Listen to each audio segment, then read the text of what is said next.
When I was born, I got stuck inside my mum's belly, and they had to dislocate my left arm getting me out. After that, my left arm didn't work like it was supposed to. My nerves got tangled. They called it Erb's palsy. I couldn't lift anything heavy. I struggled to play ball games, like basketball or netball. If I tried, and I did try, pain would surge through my arm and my body.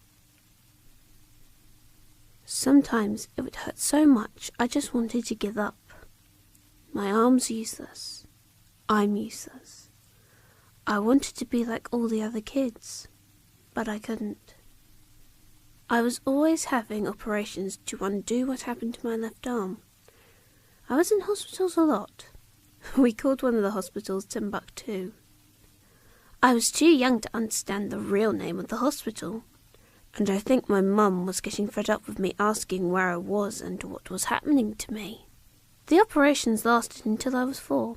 Some parts I do remember, but much of that time is a blur. I guess because I do not want to remember. I could picture the room, mostly white, with gaping windows from the floors to the ceiling, and the big door with their iron handles. I was always put to sleep during my operations. When I imagine the surgeon cutting into me, I see a toy maker repairing a broken doll, trying again and again to fix her cogs and springs. We were on the way to Timbuktu for another operation when it happened, when I lost Mr. Leopard. Mr. Leopard is a small stuffed teddy bear Mum gave me just after I was born. Mr. Leopard and I were inseparable.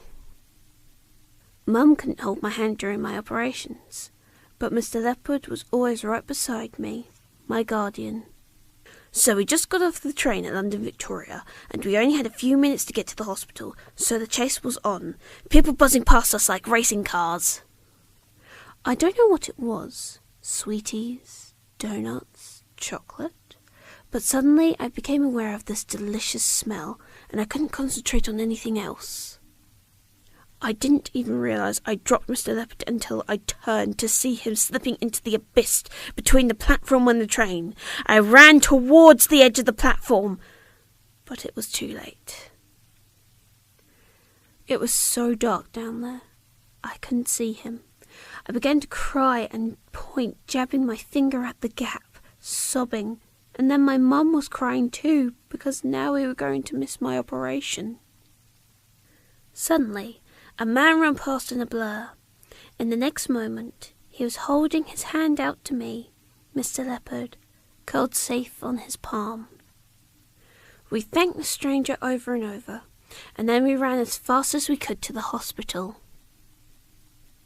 Later, the doctors put a plaster cast on Mr. Leopard's leg. Now both of us were a bit damaged. Nowadays, Mr. Leopard's looking a bit careworn. When he fell between the train and the platform, his face got damaged. His eyes, nose and mouth are lopsided. He's lost his whiskers and his ears flop. He smells a little musky too, but I don't care. All these years, Mr. Leopard still sits beside me when I sleep. When I think about my disability, I can honestly say it does not bother me. I don't look at other people and feel inadequate or different.